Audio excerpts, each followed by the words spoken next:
பூக்கும் கனி கூட்டம் அதிசயம்,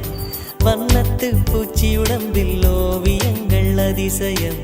துளை செல்லும் காற்று மெல்லிசையாதல் அதிசயம், குருநாதர் இல்லாத குயில் பாட்டு அதிசயம், அதிசயமே அசந்து போகும் நீ எந்த அதிசயம், கல் தோன்றி மண்